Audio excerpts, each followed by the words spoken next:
அதுபோல நம் இனத்து பேராசிரியர்களை அழைப்பதை தொடங்க வேண்டும் என்று நினைத்தோம். இதற்கு மனமும் வந்து இங்கு 4 பேர், முனைவர் பேராசிரியர் வெள்ளைச்சாமி, முனைவர் மாஸ்டர், முனைவர் ராஜஸ்வதி, முனைவர் ராமலட்சுமி 4 பேரும் இசையிலிருந்து நாங்கள் எங்களால் முடிந்த அளவு முயற்சி பண்ணுறோம். இந்த பட்டிமன்ற தலைப்புக்கு வர்றேன். இதுக்கு இடையில நான் வந்து திரு ராஜேந்திரன் வாங்க அவரை வந்து நான் அந்த இடத்துல பாராட்டணும். எனக்கு ஒரு ஆய்வேடு வந்தது, நான் அதை மதிப்பீடு செய்தேன். அந்த ஆய்வேட்டுடைய தலைப்பு ஆதிச்சநல்லூர் வரலாறு அப்படின்னு சொல்லி அந்த திருப்தி நான் அனுப்பிட்டேன். மனோன்மணி சுந்தரன் பல்கலைக்கழகத்துக்கு அவருக்கு வாய்மொழி தேர்வு வந்தது. நான் போனேன், அப்பதான் தெரியுது அது ஆதிச்சநல்லூர் இல்லை, ஆதி குடும்பம் நல்லூர் என்று ஆய்வு செய்து அதை நூலாக வெளியிட்டவர் முனைவர் ராஜேந்திரன் அவர்கள். அன்றைக்கு வந்து எனக்கு ரொம்ப மகிழ்ச்சியாக இருந்தது. ஏன்னா சொல்றது கையான இடம்னு சொல்றேன். அவர் வந்து அந்த ஊர் ஒரு குடும்பம், அது வந்து அந்த குடும்பத்தை எதிர்கட்சி குமரகுருபரர்னு அவரை 11 ஏக்கருக்கு சொந்தக்காரன். எனக்கு பெரிய ஆச்சரியமா இருந்தது. அப்படிப்பட்ட நம் இனத்தை முதல்ல ஆய்வு செய்து வெளிக்கொண்டு வந்தவர் திரு ராஜேந்திரன் அவர்கள். அவர்களுக்கு பாராட்டு. அதுபோல ஊட்டி அரசு கலைக்கல்லூரியில் பரமேஸ்வரி என்று ஒரு பேராசிரியர் இருக்கிறார்.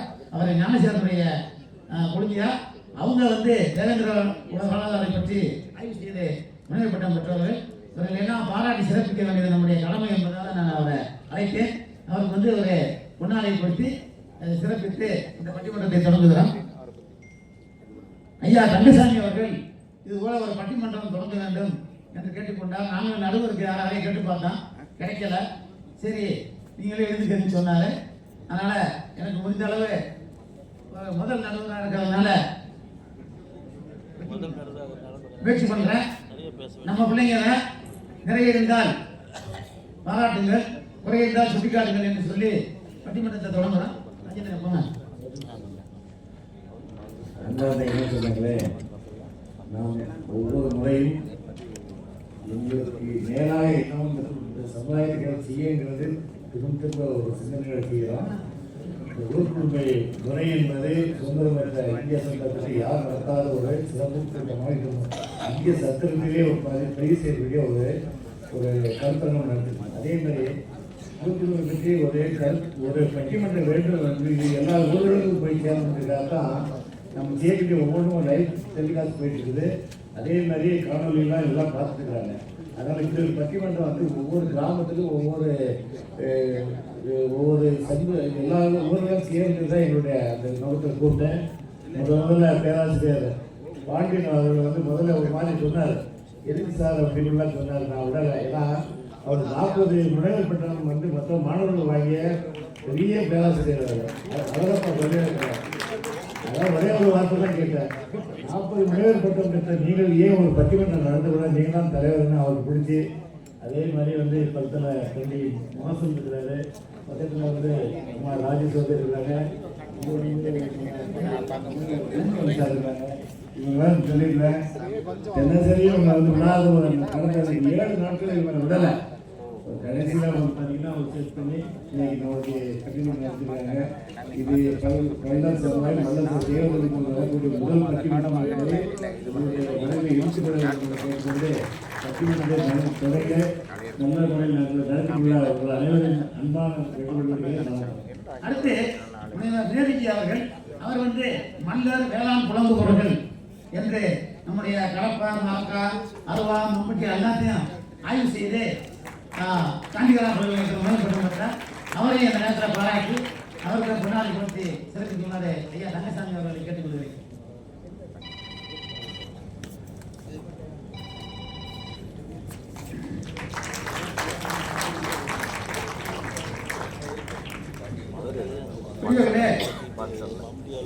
நான் வந்து எனக்கு 65 வயது, அந்த 60ல் பிறந்தேன். ஒரு 25 வயசு வரைக்கும் ஊருக்கு போக என்ன பண்ண படிக்க விட்டோமா வெளியூருக்கு போயிட்டேன். அதுக்கு முன்னாடி வந்து இந்த ஊரில் ஒரு ஆலமரம் மீனாண்டி கோயில் அங்கே வந்து பார்த்தீங்கன்னா வாரத்துக்கு ஒரு 4-5 பஞ்சாயத்து பேச்சு நடக்கும். என்ன ஆச்சரியமாக இருக்கு அப்படின்னு சொல்லிட்டு அப்போ வேண்டது உண்டு.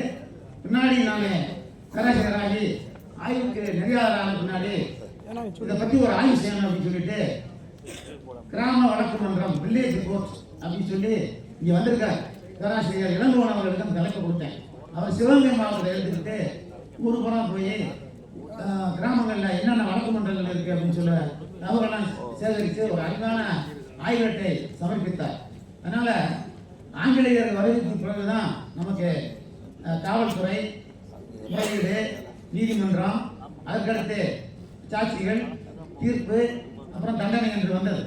அதற்கு முன்பாக நம்ம ஊர்ல வந்து பாத்தீங்கன்னா எல்லா இனத்துக்களுக்கும் ஒரு முறை இருக்கு, எல்லா ஜாதிகளுக்கும் ஒரு முறை இருக்கு, ஊர்களுக்கு இருக்கு. அதனால நம்ம ஐயா ரங்கசாமி அவர்கள் இந்த தலைப்பில் நீங்க ஒரு பட்டிமன்றத்தை கொண்டு வாங்க, கொண்டு வந்து பேசுங்கன்னு சொன்னாங்க. அதற்கு நான் வந்து பேராசிரியரை தொடர்பு கொண்டேன். நான் அறிமுகப்படுத்துறேன். பாருங்க, மல்லர் வரலாற்று ஆய்வு அறக்கட்டளையுடைய பட்டிமன்றம் தலைப்பு வந்து மல்லர் நாகரிகத்தின் சிறப்பு. எடுத்துக்கலாம். நம்ம மல்லர் நாகரிகத்தின் சிறப்பு இருக்கு ரெண்டு காரணம். ஒன்று ஊர் குடும்ப முறையே, இன்னொன்று ஊர் பஞ்சாயத்து முறையே.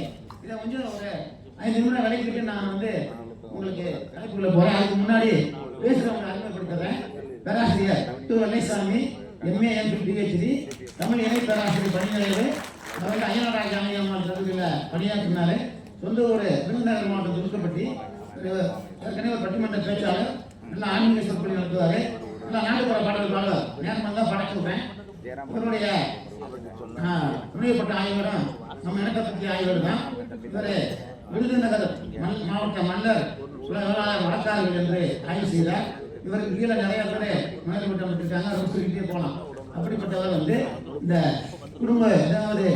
குடும்ப முறையே என்பதற்காக இங்கு பேச வந்திருக்கிறார். அடுத்து மாஸ்டர் அவர்கள், அவர் வந்து அலோபா பல்கலைக்கழகத்தில் மேல்மட்டம் பெற்றவர். MA தமிழ், MA அரசியல், MA மொழியியல், PhD MPhil நிறைய படிச்சிருக்காரு சின்ன வயசுல. அவருக்கு நான் தான் நெறியாளராக இருந்தேன். இப்போ வந்து ஒரு சிறப்பு பயிற்றுனர் என்ற ஒரு ஒருங்கிணைந்த பள்ளியில வட்டார கலை மையத்தில் திருப்பத்தூர்ல வேலை பார்க்குறாரு. அவருடைய சொந்த ஊர் வந்து ராமநாதபுரம் மாவட்டம் ஆலசிமங்கலம் ஆதரவுகள். இப்போ அரியலூரில் இருக்கார் காரைக்குடியில. இவர் வந்து ஒரு இளம் தொழிலதிபர் கூட சொல்லலாம். நிறைய ஆவணி பாலத்துல எல்லாம் நல்லா ஏஜென்ட் எடுத்து நடத்திட்டு இருக்காரு. அவருடைய ஊரே மோர்கொடை பக்கத்துல. அதுக்கடுத்து எங்க அப்பா மகாலிங்கம் தமிழரசி. இவருடைய துணைவியாரும் வந்து பேராசிரியர் தான். அவங்க பேரே எனக்கு வித்தியாசமானது. பேரே கம்போடியா, MA MPhil PhD. அவங்களும் வந்து இப்ப ஒரு அரசு வங்கியில வேலை பார்க்குறாங்க. அவங்களுக்கு 2 பிள்ளைங்க. அவரை அறிமுகப்படுத்தல பெருமைச்சு வருகிறேன். அடுத்து முனைவர் ராஜசோலி. இவங்க வந்து ஒரு கௌரவ உரிமையாளர். இதை வந்து துணிச்சலா வந்து பேச வரீங்கயா அப்படின்னு சொன்னாங்க. நிறைய பரிசு வாங்கியிருக்காங்க. உதாரணமா முன்னாள் டெல்லி முதல்வர் சீலா தீட்சித் வந்துட்டு மாநில முதல்வர் மாநாட்டில் பங்கேற்று பேசி சிறந்த பேச்சாளர்கள் பரிசு வாங்கி வந்தாங்க. அதுக்கடுத்து சென்னை 2010 நடந்த குடியரசு தின விழாவில் அந்த அணிவகுப்பில் பங்கேற்று நல்ல அழகாக மக்கள் தொடர்பு துறையில் இருந்து பணியாற்றுக்காக பரிசு பெற்றவங்க. யுவஸ்ரீ கலாபாரதி விருது வாங்கியிருக்காங்க. சுவாமி விவேகானந்தர் விருது வாங்கியிருக்காங்க. அவங்களை அறிமுகப்படுத்தல ரொம்ப நான் பெரிய மகிழ்ச்சி அடைகிறேன். அதுக்கடுத்து முனைவர் மா ராஜலட்சுமி, MA MPhil PhD. அவங்க வந்து நேஷனல் எஜுகேஷனல் டெஸ்ட் சொல்லுவாங்க. உதவி பேராசிரியராக இருக்காங்க. இவங்க வந்து விருதுநகர் மாவட்டம் இன்னொரு கவிஞர் கூட நல்ல பட்டிமன்ற பேச்சாளர். அதனால காலத்தில் அறிந்து வேண்டியெல்லாம் அந்த நிகழ்ச்சிக்கு பிறகு நிறைய பேர் பேச வேண்டியிருக்கு. அவங்க என்னன்னா உங்களுக்கு அறிமுகப்படுத்துறதுல மிக்க மகிழ்ச்சி என்று சொல்லி ஒரே ஒரு சின்ன அறிமுகத்தோடு அந்த பட்டிமன்றத்தை தொடங்குறேன். மனிதனுடைய தோற்றத்தை வந்து நிறைய நூல்களில் அறிஞர்கள் எழுதியிருக்காங்க. மானுடவியல், ஆந்த்ரோபாலஜி, இனவரவியல், எத்னோகிராஃபி, இன்னும் வந்து நீங்க மனித தோற்றம், வளர்ச்சி, தற்கால நிலைகள் கிட்டத்தட்ட 100கணக்கான நூல்கள் வந்திருக்கின்றன. ராகுல் சாங்கித்யாயன் என்ற ஒருத்தர் வாழ்கா முதல் கங்கை வரை என்று ஒரு நூல் எழுதியிருப்பார். அதை படிச்சு பாருங்க. மனிதன் எப்படி விலங்குகளிலிருந்து மனிதனாக வந்து வளர்ந்து பரிணாம வளர்ச்சி பற்றி நிலைக்கு வந்தான்னு சொல்லிட்டு பொதுவாக வந்து மனிதனுடைய வாழ்க்கையை ஒரு 3 வகையாக சொல்லுவாங்க. காட்டுமிராண்டி நிலை, அநாகரிக நிலை, நாகரிக நிலை. இதை பற்றிலாம் நம்ம நிறையா சொல்லலாம். இப்போதைக்கு நமக்கு காலத்தின் அறிவியல் நேரடியாக நான் தலைப்புக்கு வந்துடுறேன். ஐயன் திருவள்ளுவர் தமிழில் வந்து கிடைக்கக்கூடிய முதல் நூல் தொல்காப்பியம். இதனுடைய காலம் வந்து ஏறக்குறைய 2700 ஆண்டுகள், கிமு 2700. அங்கேயே வந்து தொல்காப்பியர் வந்து கிளவியாக்கம் என்ற ஒரு பகுதியில் ஒரு 18 உறுப்புகளை சொல்றாரு. அந்த குடிமை பற்றி அருமையாக பேசுறாரு. திருவள்ளுவர் 1330 குறள்ல 15 குறள்களில் குடியை பற்றி எழுதியிருக்காரு. ஒரு குறள்ல குடிமக்களை பற்றி, அது மாதிரி சிறப்பதிகாரத்தில், கம்பராமாயணத்தில், பெரிய புராணத்தில் இருந்து நிறைய குடிகளை பற்றி சொல்லி போறாங்க. இந்த குடிமகன் குடும்பம் எப்படி வந்தது என்று ஆராய்ந்து பார்த்தால் மனிதனுடைய வரலாற்றை தமிழ்நாட்டில் எடுத்துக்கிட்டீங்கன்னா குறிஞ்சி, முல்லை, மருதம், நீதல், பாலை என்ற ஒரு நிலம் கிடையாது. ஆனா சொல்லுவாங்க பாலை என்பது இளங்கோவடிகள் தான் சொல்றாரு. பாலைனா மனப்பான தமிழ்நாட்டில் இல்லை. அவர் என்ன சொல்றாருன்னா, கோடை காலத்துல குறிஞ்சியும் முல்லையும் முறைமையில் தெரிந்து, அதாவது அதனுடைய முறையில மாறி நல் இயல்பு இழந்து நடுங்குதியல் குறித்து பாலை என்பவர் படிவம் கொள்ளுன்னு சொல்றாங்க. இருந்தாலும் ஆங்கிலமா வைத்துக் கொள்ளலாம்.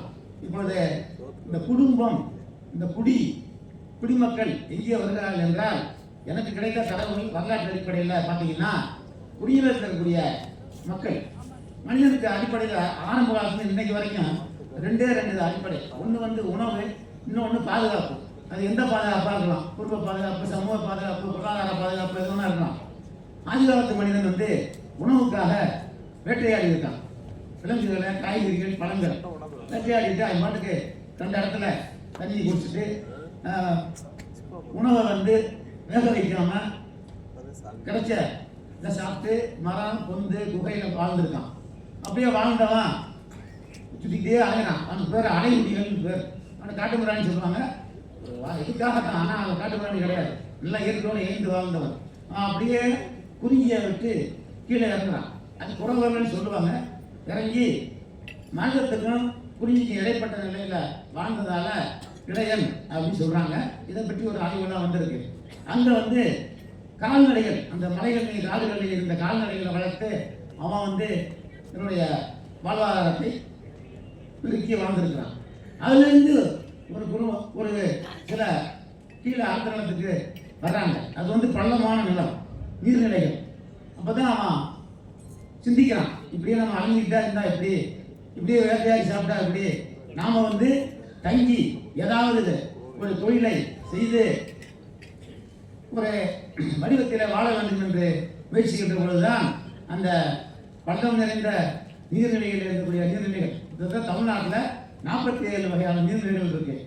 மலையில பெய்யக்கூடிய தண்ணி அருவி, அதே ஆறாக வரும், காட்டாறாக வரும். அருவியில் வரக்கூடியது ஆறுல வந்து கால்வா வழியா போய் வாய்க்காலுக்கு போய் குளம், குட்டை, கம்மாய், ஏரி, நழுகுன்னு 47 வகையான நீர்நிலைகள். இந்த நீர்நிலைகள்ல அவங்க தங்கி வேளாண்மை செய்து உணவு உற்பத்தி செய்கின்ற பொழுதுதான் அந்த குடும்பம் என்ற ஒரு நாகரிகமான அமைப்பு தோன்றி இருக்கிறது. இதை தோற்றுவித்தவர்கள் குடும்பத்தை தோற்றுவித்தவர்கள் குடும்பங்கள். இது ஐயா கவிஞர் அப்துல் ரஹ்மான் அவர்கள் மிக அருமையாக ஆனந்தவர்கள் ஜூனியர்கள் எழுதினார். அதனால அவரை சொல்லி ஒரு வார்த்தை விட்டார். இந்த வார்த்தை, இந்த தமிழ் சமூகமே பல்லர்களில் தான் தோன்றியது, பல்லர்கள் தான் எல்லாத்துக்கும் தகப்பன்ற மாதிரி ஒரு சொல்லி நிறைய விவாதங்கள்லாம் வந்தது. ஆனால் அதை ஏற்றுக்கிட்டாங்க. அதுக்கடுத்து இந்த மீண்டலும் மன்னர் வரலாறுலாம் அதை பார்த்தீங்கன்னா தெரியும். இப்படி குடிமகன், குடும்பத்தனம், இப்படிலாம் குடும்பத்தை உருவாக்கியிருக்காங்க. இந்த குடும்பம் வந்து முதல்ல தனி குடும்பம், அதாவது ஒரு தனி மனிதனால் மனைவி என்ற அவனுடைய துணைவியாரும் சேர்ந்து அவங்களுக்கு பிறகுற பிள்ளைங்க, இது வந்து தனி குடும்பம். கொஞ்ச நாளையில் அந்த பிள்ளைகள்லாம் வளர்ந்து அடுத்தடுத்த குடும்பமாக போகும்போது சில குடும்பங்கள் கிடைக்கும். கூட்டு குடும்பமாக வாழலாம், சில ஊர்களில் தனி குடும்பமாக வாழ்வாங்க. இப்படி தான் வந்து குடும்பங்கள் தோன்றுகின்றன. தோன்றி பெருகி பல்வேறு குடும்பங்களாக வருகின்ற பொழுது அடுத்து இந்த குடும்பத்துக்கு தான் வந்துட்டு நம்ம ஊரில் வந்து நிறையா சொல்லிகிட்டே இருப்பாங்க. கூடி வாழ்ந்தால் கோடி நன்மை, கூடி வாழ்ந்தால் நல்ல மகிழ்ச்சியாக வாழலாம் அப்படின்னு நிறையா இருக்கு. இப்படியே இருக்கு. அந்த ஊருக்கு வந்து பலர் வந்து குடியேறாங்க. இப்போ எங்கள் ஊரில் அப்படிதான் ஆய்வு செய்கின்ற பொழுது முதல்ல ஒரே ஒரு குடும்பங்கள் இருந்திருக்கு. அவங்களுக்கு 5 பிள்ளைங்க, 5 குடும்பமாக இருக்கு. அதுக்கு அடுத்து பார்த்தீங்கன்னா பக்கத்தில் இருந்த அதே இனத்தவர்கள் ஜாதி கலவரத்தால் பாதிக்கப்பட்டு இந்த ஊரில் வந்து குடியேறிட்டாங்க. அதுக்கடுத்து ஒரு குரூப் வருது, அதுக்கடுத்து ஒரு குரூப் வருது. இப்போ குடும்பங்களாக இருந்தது ஊராகிறது. ஊருன்னா அதில் பல்வேறு பிரிவு இருக்கும். எங்கள் ஊரில் கரைகள் சொல்லுவாங்க, 4 கரை. அந்த ஊருக்குள்ள வரும்போது ஒரு ஊராயிடுது. அப்புறம் காலப்போக்கில் வளர்ந்து பல ஊர்கள், இது சிற்றூர், பேரூர், இப்போ பேரூராட்சின்னு சொல்கிறோம்னா இந்த மாதிரி வந்திருக்கு. வரும்போது இவங்களுக்குள்ள வழிபாடுகள், விழாக்கள், சடங்குகள், அதுக்குள்ள வந்து ஒரு கூட்டு நடவடிக்கை, சமூக பொறுப்பெல்லாம் இருந்திருக்கு. இதில் பிரச்சனைகள் தோன்றுது. பார்த்தீங்கன்னா பஞ்சாயத்து முறை என்று கொண்டு வருகிறது. குடும்பங்களுக்குள்ள ஏதாவது பிரச்சனை, சும்மா ஒரு மனவருத்தம் அல்லது கணவன் மனைவி சண்டை அல்லது பிள்ளைகளுக்குள்ள ஏதோ ஒரு பிரச்சனை, அவங்க சொத்து தகராறு அல்லது திருமணத்தில் ஒரு வழக்கு அப்படின்னா இதை வந்து குடும்பங்களுக்குள்ளே உள்ள பெரியவர்கள் பேசி தீர்த்து கொள்வாங்க. அப்போ தான் குடும்ப முறை என்று ஒன்று தோன்றுகிறது. அந்த வயதில் மூத்தவங்க யாரோ அவங்க தான். எங்கள் ஊர்லாம் குடும்பம், காலாடி, ஓடும் பிள்ளை என்றெல்லாம் இருந்தாங்க. நான் அந்த பஞ்சாயத்தெல்லாம் பார்த்துருக்கேன். இது வந்து ஒரே ஒரு நான் இப்போ எல்லாம் செய்யக்கூடாது, அதை பற்றி அவங்க சொல்லுவாங்க. குடும்ப முறை, குடும்ப பஞ்சாயத்து, அந்த பஞ்சாயத்து எப்படி வந்து தொடங்கும், அந்த பஞ்சாயத்தில் எப்படி வந்து அவங்க முறையிடுவாங்க, எப்படி வந்து அவங்க வந்து தனக்கான நான் இது தேவைகளை தன்னுடைய பாதிப்பை சொல்லுவாங்க, அதுக்கு எப்படி சான்றுகளை கொடுப்பாங்க, அந்த ஊர் குடும்ப முறை எப்படி விசாரிக்கும், எப்படி தண்டனை கொடுப்பாங்க அப்படின்றது. அது இந்த ஊர் அப்படின்னு வருகின்ற பொழுது எங்கள் ஊரில் ஊர் பஞ்சாயத்து இருக்கு. ஆனால் அது எல்லா ஜாதியும் வந்துடும், எல்லா பிரிவும் வந்துடுவாங்க. அந்த ஊருக்கு தண்ணி கொண்டு வர்றது, ஊரில் வந்து காவல் காக்கிறது, ஊரில் பொது திருவிழா நடத்துவது, பொது வழிபாடுகள் இங்கே வருது. இப்போ பிரச்சனைகள் வருது. ஏன் வந்து என்னை வந்து அப்படி திட்டான், என் வயலை வெட்டிட்டான், என் மரத்தை வெட்டிட்டான், இந்த மாதிரி பிரச்சனை வரும்போது இந்த ஊர் பஞ்சாயத்தில் வச்சு தீர்ப்பாங்க. அப்புறம் அது நாட்டு பஞ்சாயத்தாக மாறுது. இப்படிமா எனக்கு ஆங்கிலேயர் வருகின்ற வரை பல்வேறு வழக்கு மன்றங்கள், நீதிமன்றங்கள், விசாரணை மன்றங்கள் இருந்திருக்கின்றன. அப்படி வந்தால் தான் அந்த ஊர் பஞ்சாயத்து. அதை பற்றி இவங்க விரிவாக சொல்லுவாங்க. அப்புறம் என்னுடைய நடுவர்கள் இதை சொல்லி நான் வந்து தொடங்கி வைக்கிறேன். அதனால் இந்த ஊர்னா வேற ஒன்றும் இல்லை, இந்த குடும்பங்கள் ஊர்ந்து போய் இருக்கின்ற இடம் தான் ஊர், சிற்றூர். அதனால் இந்த 2 பஞ்சாயத்து முறைகளுக்கு எது வேறுபாடு என்ன, எது முதன்மையானது, எது சிறந்தது, எந்த பஞ்சாயத்தினால என்னென்ன நன்மை, என்னென்ன குறைபாடுகள் அப்படின்லாம் 2 பேர் பக்கமாக அணுகி பேசுவாங்க. எனவே இந்த பஞ்சாயத்து முறைக்கு, குறிப்பாக கிராம வழக்கு மன்றத்திற்கு, வில்லேஜ் கோர்ட்ஸ் என்பதற்கு வித்திட்டவர்கள், குடும்பங்கள் என்பதற்கான ஆதாரங்கள் நிறைய இருக்கின்றன. அதனால தான் ஐயா தங்கசாமி அவர்கள் இந்த தலைப்பை கொடுத்தாங்க. அவங்களுக்கு நன்றி தெரிவித்து இப்பொழுது பேராசிரியர் வெள்ளைச்சாமி அவர்கள் மன்னர் நாகரிகத்தின் சிறப்பிற்கு மிகுந்த காரணம் ஊர் குடும்ப முறையை என்று தன்னுடைய கருத்துக்களை முன்வைப்பார். அவரை வாழ்த்தி உங்கள் ஆசீர்வாதத்தோடு வழங்குமாறு கேட்டுக்கொள்கிறேன். நன்றி.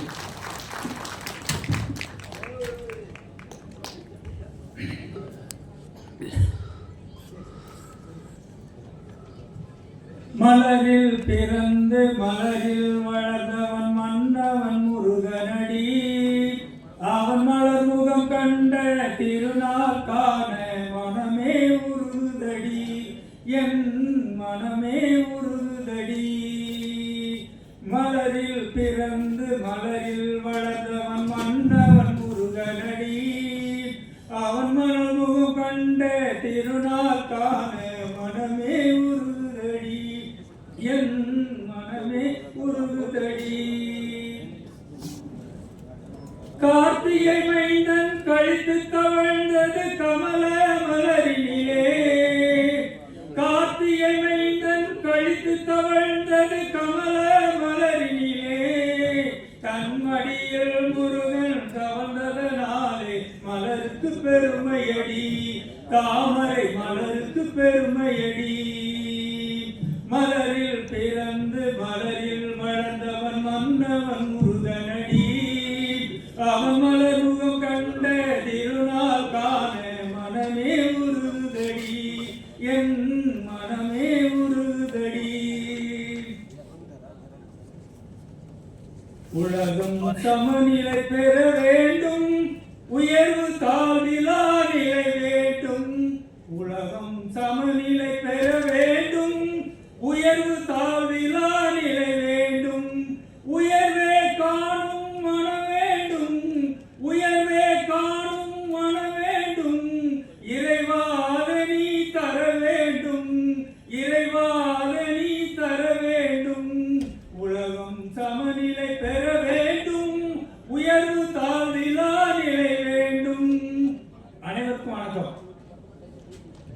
எங்க நடுவர் உள்ளிட்ட அனைவருக்கும் முதற்கண் என் நன்றி கலந்த வணக்கத்தை தெரிவித்துக் கொள்கிறேன். காலையிலிருந்து எல்லாருமே இப்ப நாங்க பட்டிமன்ற தலைப்புக்குரிய செய்திகளை எல்லாமே பேசிட்டாங்க. ஏன்னா நான் உள்வாங்கிய கருத்துப்படி நாங்க பேச போற கருத்தை எல்லாருமே கருத்தாளர்கள் இருந்து, சொற்பொழிவாளர்கள் இருந்து, சிறப்புரையாளர்கள் இருந்து, இன்னும் சொல்ல போனா இந்த நிகழ்வினை சிறப்பாகவும் வெற்றிகரமாகவும் பல ஆண்டுகளாக நடத்தி கொண்டிருக்கக்கூடிய இளம் விஞ்ஞானி, அதாவது வேளாண் விஞ்ஞானி, அவர் முழுவதான். ஆனா இளம் விஞ்ஞானி, வயது முதியவராக இருக்கலாம். ஆனா நான் என்னுடைய பார்வையில் அவர் இளமையான தோற்றத்தோடு இளம் விஞ்ஞானியாகவும் வேளாண் விஞ்ஞானியாகவும் இருந்து கொண்டு இந்த மாதிரியான நிகழ்வுகளை, பல நிகழ்ச்சிகளை சிறப்பாகவும், இன்னும் சொல்லப்போனால் ஒரு திட்டமிட்ட செயலோடு, இன்னும் சொல்லப்போனால் குடும்ப முறையை எப்படி திட்டங்கள் இருந்ததோ, குடும்ப முறை எப்படி அணுகுமுறை இருந்ததோ அதை போன்று இவரும் இருந்து இந்த நிகழ்வுகளை சிறப்பாக நடத்தி கொண்டிருக்கக்கூடிய என்னுடைய வணக்கத்திற்குரிய இந்த நிகழ்ச்சியுடைய ஒருங்கிணைப்பாளர் ஐயா தங்கசாமி ஐயா அவர்களுக்கும் அவர்களுடைய குடும்பத்தாருக்கும்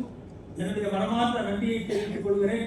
எல்லாவற்றிற்கும் மேலாக காலையிலிருந்து இப்பொழுது வரையிலே இந்த கருத்தியல்களையும் சொற்பொழிவாளர்கள் பேச்சுக்களையும் எங்களுடைய சிறப்பு பட்டிமன்றத்தினுடைய இந்த கருத்துக்களையும் தனக்குள் உள்வாங்கி எதிர்காலத்தில் வரக்கூடிய சந்ததியினருக்கு நாம் எப்படி வழிகாட்டுவது என்பது போல இங்கே அமர்ந்து இந்த சொற்பொழிவை கேட்டுக்கொண்டிருக்கக்கூடிய அத்துணை நல்லுள்ளங்களுக்கும் எனக்கு முதற்கண் நன்றியை தெரிவித்துக் கொள்கிறேன். இப்ப ஐயா எல்லாத்தையுமே சொல்லிட்டார். குடும்பம்னா என்ன, இந்த ஊர் குடும்ப முறைனா என்ன, அதே மாதிரி பார்த்தீங்கன்னு சொன்னால் ஊர் பஞ்சாயத்து முறைனா என்ன, அது மாதிரி ஊர் பஞ்சாயத்து முறையினுடைய அமைப்பு என்ன அப்படின்றத ஐயா சொல்லிட்டார். ஆனால் காலையிலிருந்து முழுக்க தலைப்பு எல்லாமே ஊர் குடும்ப முறையை பற்றி தான் எல்லா சொற்பொழிவாளர்களும் எல்லா சிறப்பொழிவாளரும் பேசி முடிச்சிட்டாங்க. இப்போ பட்டிமன்றம்ன்றது எப்படி கொண்டு போறது அப்படின்னு நான் பார்த்த அளவில் பட்டிமன்றமா கொண்டு போகணும்ல. ஏன்னா பட்டிமன்றத்துக்குன்னு ஒரு பேச்சு இருக்கு, பட்டிமன்றத்துக்குன்னு ஒரு முறை இருக்கு, பட்டிமன்றத்துக்குன்னு ஒரு அந்த கருத்தரங்கு பேச்சு மாதிரியோ அல்லது கருத்தரங்களுடைய கருத்தாக்கத்தை மாதிரியோ பேச முடியாது. அதை எப்படி கொண்டு போகணும்னா ஒரு நடப்பியலோடு தொடர்புடைய செய்தியாக, இன்னும் பேச்சு தமிழோடு காரண காரியத்தோடு உதாரணத்தோடு கொண்டு போகலாம்ன்ற பார்வையில பார்க்கும்போது என்னுடைய பார்வையில இந்த ஊர் குடும்ப முறை என்ன, குடினா என்ன, குடும்பம்னா என்ன, குடும்பம் என்ன யாரு, அது ஆண்ட பரம்பரையில வந்திருக்கோம், பாண்டிய பரம்பரையில வந்திருக்கோம், சோழர் பரம்பரையில நம்ம வந்திருக்கோம். எல்லா குடும்ப முறையைத்தான் ஃபாலோ பண்ணியிருக்காங்க. இப்படியெல்லாம் நம்ம எல்லா செய்தியும் கேட்டாச்சு. அந்த அடிப்படையில் நான் என்ன பார்வையில பார்க்கிறேன் அப்படின்னு சொன்னா, இப்போ ஊர் குடும்ப முறைன்ற இதுல நானும் என்னுடைய மாணவி, என்னுடைய படித்த மாணவி ராமலட்சுமி பேச வந்திருக்கோம். அங்க பாண்டியாவோட மாணவன் அவர் பேச வந்திருக்கிறாரு. அந்த சைடு ஊர் பஞ்சாயத்து முறையில, ஊர் பஞ்சாயத்து முறையில என்னுடைய மாணவி தான், ஏட்ட படித்தவ தான், அவ பேச வந்திருக்கா. இப்ப மாணவர்களோடு நாங்கள் பேசுகிற போது இன்னும் உற்சாகமாக பேச வேண்டிய நிலைப்பாடுகள் இருக்கு. நாங்கள் வளர்த்துவிட்ட மாணவர்கள் இந்த அளவுக்கு முன்னேறி இருக்கிறார்கள் என்பது எனக்கு அண்ணன் பாண்டியனுக்கும் பெருமையாக இருக்கிறது. அந்த வகையில இந்த பட்டிமன்றத்தை தொடங்குறேன். அதாவது என்னுடைய பார்வையில் என்ன அப்படின்னு சொன்னா, ஏறும் போரும் மல்லருக்கு உரித்து, ஏறும் போரும் மல்லருக்கு உரித்து சுழன்று ஏற்பின்னது உலகம் உழன்று உலகே தலைன்னு சொல்லி வள்ளுவர் சொல்லுகிற போது என்ன, உழவர் நம்ம பெருமக்கள் மலராகிய நாம் என்னது உலகத்துக்கே எனக்கு சோறு போட்ட ஒரு பரம்பரை. அப்படிப்பட்ட பரம்பரையில வந்தவங்க நாம. இந்த பரம்பரைக்கு, இந்த மன்னர் குடிக்கு, இந்த மன்னர் மரபுக்கு, இந்த மன்னர் நாகரிகத்துக்கு எது சிறந்தது? பழைய குடி, ஊர்குடி, அந்த மரபு சிறந்ததா, ஊர் பஞ்சாயத்து முறை சிறந்ததா? இதுதான் இப்ப பட்டிமன்றத்துடைய விவாதம். ஆனா ரெண்டுக்கு என்ன வித்தியாசம் அப்படின்றது காரண காரியத்தை நான் என்னுடைய அறிவு சித்தருக்கு 8 வகையில பார்க்கிற போது, ஊர் குடும்ப முறையினுடைய பரிணாம வளர்ச்சி தான் ஊர் பஞ்சாயத்து முறைன்றதை நான் பார்க்கிறேன். ஊர் குடும்ப முறையினுடைய பரிணாம வளர்ச்சி அவ்வளவுதான் அடுத்த கட்ட நிலை. அது அண்ணா சொன்ன மாதிரி, பாண்டியண்ணா சொன்ன மாதிரி, அந்த ஆங்கிலேயருடைய ஆட்சி காலம், இன்னும் சொல்ல போனா யாருடைய ஆட்சி காலம், பாளையக்காரர்களுடைய குறிப்பா நாயக்கருடைய ஆட்சிக்காலம் வாரியங்களா குடிமக்களுடைய இந்த குடியுரிமை பெற்ற குடிமக்களுடைய நம்ம மன்னருடைய அந்த குடியுரிமை பெற்ற அந்த குடிகளுடைய அந்த வாரியங்களாக இருக்கக்கூடிய 12 வாரியங்கள் இருந்து அது குடிமக்கள் வாரியமாக இருந்த ஒரு நிலைப்பாட்டை மாற்றியவர் யாருன்னா நாயக்கருடைய ஆட்சி காலத்தில். அந்த நாயக்கருடைய ஆட்சி காலத்துல மாற்றப்பட்டு பாளையங்களாக மாறின. நல்லா தெரிஞ்சுக்கங்க, பாளையக்காரர்களாக. இங்க வந்து குடிமகனாக இருந்தவன், இன்னும் குடியுரிமை பெற்றவன், இன்னும் வேந்தனாக இருந்தவன், அந்த பாளையக்காரர்கள் நாயக்கருடைய ஆட்சிக்கு பிற்பாடு வருகிற கூட பாளையங்களாக மாற்றி அந்த பாளையக்காரர்களால் உருவாக்கப்பட்டதான் பாளையங்கள். அங்க எல்லாமே அங்க என்ன செஞ்சு போச்சு, நமக்கு இருந்த அந்த குடியுரிமை அமைப்பு முறை, செயல்பாடுகள், இன்னும் சொல்லப்போன உரிமைகள் எல்லாமே மறுக்கப்பட்டு மாற்றப்பட்டது. அந்த வகையில் இந்த ரெண்டையும் நான் என்னுடைய பார்வையில பார்க்கிறேன். ஒட்டுமொத்தமா நம்ம பார்க்கிற போது பார்த்தீங்கன்னு சொன்னா, இப்ப நான் எப்படி பார்க்கிறேன் அப்படின்னு சொன்னா, இந்த இதுக்கு நான் வந்து இந்த ஊர் குடும்ப முறைக்கு, ஊர் குடும்ப முறையில பழங்காலத்துல இருந்து அந்த காலத்துல இருந்து ஐயா அப்படிதான் தங்கச்சாமி ஐயா அப்படிதான் சொன்னாங்க என்கிட்ட. நீங்க வந்து பழமையான முறையில இருந்து வாங்க, இப்ப உள்ள ஜெனரேஷனுக்கு, குறிப்பாக நம்ம மன்னர்களுடைய சமுதாயத்துக்கு இந்த இது தேவையா அப்படின்றத மட்டும் கொஞ்சம் பேசுங்கன்னாங்க. அந்த வகையில நான் பார்க்கிற போது ஒழுங்குமுறை இருந்துச்சியா, ஒழுக்கம் இருந்தது அந்த காலத்துல. ஊர் குடிமுறை இல்லை, அந்த ஊர் குடி பட்டிமன்றத்தில் ஊர் குடும்ப முறைன்னு போறதுல குடிமுறைன்னு போடலாம். ஏன்னா குடியில இருந்து பிறந்ததான் குடும்பம். ஏன்னா குடும்பம்ன்ற சொல்லு முதல்ல திருக்குறள்ல தான் வருது. சங்கரை கேட்டுக்கள் எல்லாம் குடும்பன்ற சொல்லு பயன்படுத்துறாங்க. பள்ளி இலக்கியங்கள குடும்பன்ற சொல்லு பயன்படுத்துறாங்க. ஏன்னா காலையிலே கேட்டீங்க, நான் எப்படி பார்க்கிறேன் அப்படின்னா, நடுவர் அவர்களே, ஒழுங்குமுறை இருந்தது குடும்ப முறையில, ஊர் குடும்ப முறையில ஒழுங்குமுறை இருந்தது, ஒழுக்கம் இருந்தது, முறைமை இருந்தது. முறைமைன்னா என்ன தெரியுமா? அணுகுமுறை. முறைமை என்ற சொல்லுக்கு என்ன பொருள்னா அணுகுமுறை. ஒரு அதாவது எளிய அணுகுமுறை, யார் வேண்டாலும் பார்க்கலாம், எந்த ஒரு இதுன்னு சொல்லலாம். அது மாதிரி பழக்க வழக்கங்கள் இருந்துச்சு. அறநெறியோடு நீதி தவறாமல், அறநெறியோடு நீதி தவறாமல் நீதி வழங்கிய முறை இருந்துச்சு. எதுல? இந்த ஊர் குடி, அந்த ஊர் பஞ்சாயத்துல ஊர் குடிமுறையில இருந்தது. அந்த பரிணாம வளர்ச்சி பஞ்சாயத்து. இப்ப நான் என்ன சொல்ல வரேன்னா, நம்ம வந்து பாண்டியர் குலம், நீதி தவறாமல், அறநெறி தவறாமல் பாண்டிய மன்னன் நீதி வழங்கலாம். ரெண்டே சான்று சொல்லிடுறேன். உங்களுக்கு தெரியும், சோழர் பரம்பரையிலையும் நம்ம வந்தவர்கள் சொல்றோம். இன்னும் கூடுதலா சொல்ல போனா சேர சோழ பாண்டிய மூவேந்தர் நாம தான் சொல்றோம்.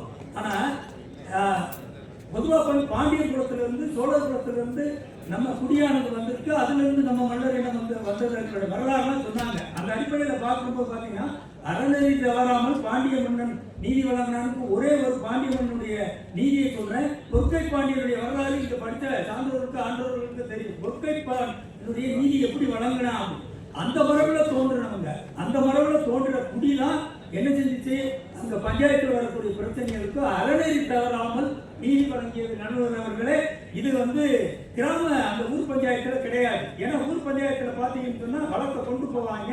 அது இப்போ இந்த காலத்திலேயே வரைக்கும் அப்படிதான் இருக்குது.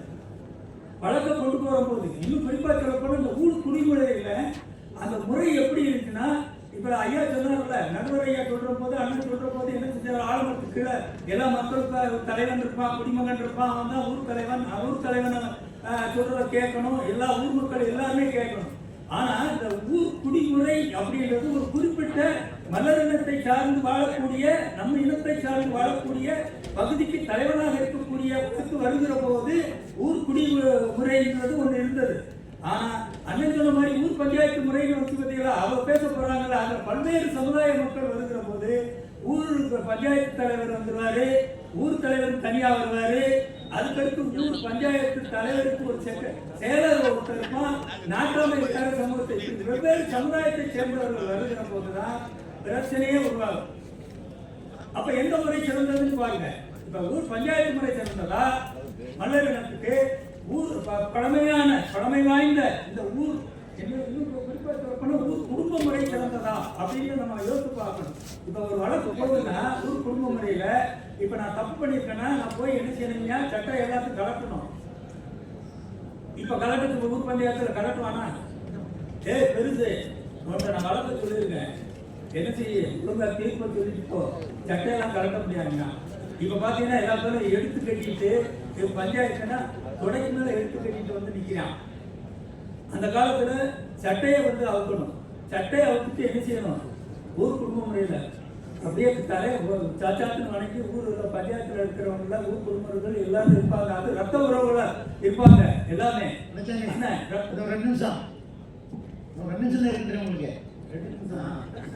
அதனால அந்த மாதிரியான வழக்குகள் வருகிற போது நேர்மையான தீர்ப்புகள் அங்கு வழங்கப்பட்டன. அவனுக்கு என்ன செய்வாங்க அப்படின்னா தண்டனை என்னடா தண்டனை செஞ்ச இப்படி தண்டனை சொல்லுவாங்க. தண்டனை செய்யா ரைட்டு என்னப்பா செய்யறது அப்படின்னு அங்கிட்டு ஒரு கருத்தை சொல்லுவான், இங்கிட்டு ஒரு கருத்தை சொல்லுவான். நான் என்ன உள்ள ஆழமா போக முடியல, விரிவா போக முடியல, டைம் இல்லை. அதனால இப்படி இங்கிட்டு ஒருத்தன் கருத்தை சொல்லுவான். எல்லாம் சும்மா இருக்கிறா பாப்போம் ரைட்டு 5000 ரூபாய் கட்டுறா ஜாமி என்னால கட்ட முடியாது சாச்சாத்துன்னு விடுவான். சரி 2000 ரூபாய் கட்டுறா அதெல்லாம் கிடையாது சாச்சாத்துன்னு விடுவான். அதுக்கடுத்து 1000. இப்படியே படிப்படியா வந்து கடைசிக்கு எங்க தீர்ப்பு போகும் தெரியுமா? தண்டனை குறைவாக இருக்கும். அது மாதிரி பாத்தீங்கன்னு சொன்னா தொகையும் குறைவாக இல்ல, பனிஷ்மெண்டே கடைசியில ஒரு தேங்காய் வாங்கி என்னது பிள்ளையார் போய் உடச்சிட்டு போடா, 2 பேரும் சேர்ந்து போங்க. கணவன் மனைவி பிரச்சனையாக இருந்தாலும் பங்காளி பிரச்சனையாக இருந்தாலும் உறவுகள்ல ரத்த உறவுகள்ல எந்த பாதிப்பும் இல்லாமல் நீதி வழங்கிய ஒரே முறை அந்த பழமையான நம்ம ஊர் குடும்ப முறைதான். அது பஞ்சாயத்து முறையில கிடையாது. ஏன்னா அங்க வந்து பல்வேறு சமூகத்தவர் வரும்போது அங்க நாட்டவர் ஒரு சமூகமா இருப்பான், ஊர் தலைவர் ஒரு சமூகமா இருப்பான், பஞ்சாயத்து தலைவர் ஒரு சமூகமா இருப்பான். இவன் சொல்றத அவன் கேட்க மாட்டான், அவன் சொல்றதை இவன் கேட்க மாட்டான். அங்கேயே பிரச்சனைகள் வரும். பிரச்சனைகள் வந்து அண்ணன் சொன்ன மாதிரி ஆங்கிலேயருடைய ஆட்சி காலத்துல வந்து சில போலீஸ் ஸ்டேஷன் நீதிமன்றங்கள், ஒரு நீதிமன்றத்துல ஒருத்தன் குற்றவாளினா இன்னொரு நீதிமன்றத்துல நிரபராதினா இது என்னது இது? அப்ப இப்ப வாழக்கூடிய இந்த சமுதாயத்திற்கு நம்ம ஊர் குடும்ப முறை அப்படின்றதுதான் இந்த மன்னர் சமுதாயத்துக்கு உகந்ததாக ஏற்றுக்கொள்ளக்கூடியதாக இருக்கும் இருக்கும் இருக்க வேண்டும் என்பதுதான் என்னுடைய இந்த பட்டிமன்றத்தினுடைய வாதம். நேரம் கருதி அண்ணன் சொன்னதுனால இது எடுத்துக்காட்டுகள் நிறைய சொல்லலாம். ஏன்னா காலையிலிருந்து எல்லாரும் சொல்லி முடிச்சாச்சு. இப்ப பேசுறதுக்கு எனக்கு நேரம் இல்லை. அதனால என்னுடைய வாதப்படி அந்த காலத்துல கிராம சபையை மதித்தார்கள், வழங்கிய தீர்ப்பும் மதிக்கப்பட்டன, மனிதநேயம் இருந்தது, தண்டனை குறைவாக இருந்தது, அபராதம் அளவு குறைந்தது, நடுநிலைமை மாறாது நீதிகள் வழங்கப்பட்டன. உறவுகள் பிரிவது போல இருந்தாலும் கணவன் மனைவி உறவுகள் இணைக்கப்பட்டன. அடுத்து ரத்த உறவுகளுடைய பிரச்சனைகள் எளிதாக தீர்க்கப்பட்டன. இப்ப சொன்னா பங்காளினா பகையை மாதிரி தான் இருக்கான். அண்ணனை தம்பி வைக்கிறான், தம்பி அண்ணனை வைக்கிறான், ஒரே சமூகத்துக்குள்ள. புரியுதா? பங்காளிகளுடைய உறவுகள் குடும்ப உறவு இருக்கிற போது, குடும்ப முறை இருக்கிற போது இந்த மாதிரி இருக்கலாம். எளிமையான தீர்வு காணப்பட்டு அந்த ஊர் குடும்ப முறை வந்து அந்த காலத்துல இருந்த மாதிரி இப்ப சில கிராமங்கள்ல இருந்துட்டு தான் இருக்கு. ஆனா ஊர் பஞ்சாயத்து முறை தான் அதிகமா இருக்கு. அதனால எல்லாரும் வந்து ஊர் குடும்ப முறையைத்தான் நம்ம பின்பற்றி முன்னோர்களுக்கு வழிகாட்டையாக இருக்க வேண்டும் என்பதுதான் இந்த பட்டிமன்றத்தினுடைய வாதமாக பதிவு செய்து வாய்ப்பளித்த நல்ல உணவை பாராட்டி நன்றி பாராட்டி நன்றி வணக்கம். நம்முடைய ஊர் குடும்ப முறை சிறந்தது என்பதற்கு நிறைய சான்றுகளை வச்சாங்க. இடையில நம்முடைய மரியாதைக்கு மன்னர் சாமிநாதன் வந்திருக்கிறாங்க. அவங்க அனைவர் சார்பாக மறுக்க வரவேற்கிறேன். இதில் வந்து என்னென்ன நன்மை இருக்கு? ஊர் குடும்பம் ஒரு ஒழுங்குமுறை இருந்தது, ஒரு ஒழுக்க முறைமை இருந்தது, இப்படித்தான் இருக்குன்னு அறம் அங்கு பேணப்பட்டது, நீதி கிடைத்தது, அதுக்கு வந்து இந்த இடத்துக்கே உரியது என்று அந்த தனித்தன்மையெல்லாம் சொன்னாரு.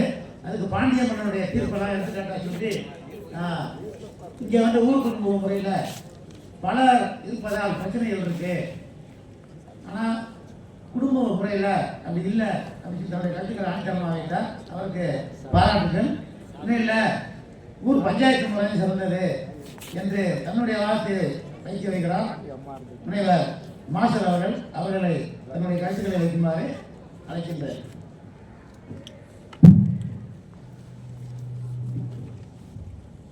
அனைவருக்கும் இனிய மாலை வணக்கம். உலகமெங்கிலும் உள்ள எனது தேவேந்திரகுல வேளாளர் சொந்தங்கள் அனைவருக்கும் இனிய மாலை வணக்கத்தை தெரிவித்துக் கொள்கிறேன். அனைத்து சமூக உறவுகளும் இங்கு வருகை தந்திருக்கிறார்கள். அவர்களுக்கும் எனது இனிப்பான மாலை வணக்கத்தை அன்புடன் தெரிவித்துக் கொள்கிறேன். உலகமெல்லாம் வாழ வேண்டும், அதை தேவேந்திரகுல வேளாளர்கள் மட்டுமே ஆள வேண்டும் உலகமெல்லாம் வாழ வேண்டும், அதை தேவேந்திர குல வேளாளர்கள் மட்டுமே ஆள வேண்டும் எனும் பொன்மொழியுடன் எக்குலமும் வாழணும், அதை மல்லரினம் மட்டுமே ஆள வேண்டும், அதை மல்லரினம் மட்டுமே ஆள வேண்டும் என குறிப்பிட்டு எனது உரையை தொடங்குகிறேன். எனது பெயர் டாக்டர் எம் மார்சல். அதாவது நான் திருப்பத்தூர் ஒருங்கிணைந்த பள்ளிக்கல்வி என்று சொல்வார்கள், அனைவருக்கும் கல்வி இயக்கம் ஒருங்கிணைந்த பள்ளிக்கல்வியில் சிறப்பாசிரியராக பணியாற்றுகிறேன். இந்த இனிப்பான 2 பொன்மொழிகளுடன் எம் குல தொழிலான ஏறும் போரும் எம் குல தொழில் என சொல்வார்கள். இப்படை தோற்கின் எப்படை வெல்லும், தம்பி உடையான் படைக்கு அஞ்சான் என்று எனது அருமை தேவேந்திர குல சொந்தங்களே, உங்கள் அனைவரையும் அன்புடன் வணங்கி எனது உரையை தொடங்குகிறேன். தற்பொழுது பேச இருப்பது மல்லர் நாகரிகத்தின் சிறப்பு. மல்லர் நாகரிகத்தின் சிறப்புல ஊர் குடும்ப முறையே, ஊர் பஞ்சாயத்து முறையே எனும் 2 தலைப்புகளில் நான் பேசவிருப்பது ஊர் பஞ்சாயத்து முறையே எனும் தலைப்பில் பேச இருக்கிறேன். இதுல குறிப்பா சொல்ல போனோம்னா, தற்போது நடுவர் ஐயா அவர்கள், அதாவது என்னுடைய ஆசான் அவர்கள் குறிப்பா ஒரு தகவலை உணர்த்துறேன். நான் பேச இருக்கும் ஊர் பஞ்சாயத்து முறையே சிறப்பானது என தீர்ப்பு வழங்க இருக்கும் நடுவர் ஐயா தமிழ்துறை தலைவர், அலப்பா பல்கலைக்கழக மேலாள் தமிழ்துறை தலைவர், முன்னாள் கலைப்புல முதன்மையர் பேராசிரியர் முனைவர் மு பாண்டி ஐயா அவர்களுக்கு அன்பான வணக்கத்தை தெரிவித்துக் கொண்டு, தேடிச்சோறு நிதந்தென்று பல சின்னஞ்சிறு கதைகள் பேசி மனம் வாட துன்ப மிக உழன்று பிறர் வாழ பல செயல்கள் செய்து நரைமூடி கிள பருவம் மீது கூற்றுக்கிணல் என பின்மாயும் பல வேடிக்கை மனிதரை போல் நான் மீள்வேன் என்று நினைத்தாயோ என்ற பாரதி வரிகளில் இருந்து மல்லர் சமூகத்தோடு பாரதியார் குறிப்பிட்டிருக்கும் அந்த வரிகளோடு எனது சமூகமான மல்லர் சமூகத்தை ஒரு கவிஞரோடு ஒப்பிட்டு பேச கடமைப்பட்டிருக்கிறேன். அதாவது சீன கவிஞர் மாசேதோங் அவர்கள் குறிப்பிட்டிருப்பார், தனக்காக பிறந்து தனக்காக வாழ்பவனின் வாழ்வு பறவையின் இறகை விட லேசானது, தனக்காக பிறந்து பிறருக்காக வாழ்பவனின் வாழ்வு மலையின் அளவை விட உயர்ந்தது என சொல்லியிருப்பார் சீனா கவிஞர் மாசேதோங் அவர்கள். இதை என் இன மக்களோடு ஒப்பிட்டு பார்க்கிறேன். தனக்காக பிறந்து பிறருக்காக வாழ்பவனின் வாழ்வு. ஆம், எம் மக்கள் தனக்கு பிறந்து பிறருக்கு உணவளிக்கக்கூடிய வேளாண்மை தொழிலை செய்து கொண்டிருக்கிறார்கள். இன்று காலம் கடந்து பல்வேறு துறைகளில் கால் பதித்து இருந்தாலும், விவசாயமா இருக்கட்டும், அதே மாதிரி பல வகைகள், கிழங்கு வகைகள், காய்கறிகள், எள், பருத்தி, வாழை, கிழங்கு வகைகள் என பல்வேறு வகைகளை உற்பத்தி செய்து பிறருக்கு உணவளிக்கக்கூடிய எனது மக்கள் பிறருக்காக வாழக்கூடிய ஒரு ஆற்றாமையை, அதாவது ஒரு ஆற்றாமை உள்ள ஒரு நிலையை பெற்றிருப்பதில் தனக்காக பிறந்து பிறருக்காக வாழக்கூடிய ஒரு மக்கள் இந்த மல்லரின மக்கள் என்று சீன கவிஞருடன் நான் ஒப்பிட்டு பேச கடமைப்பட்டிருக்கிறேன்.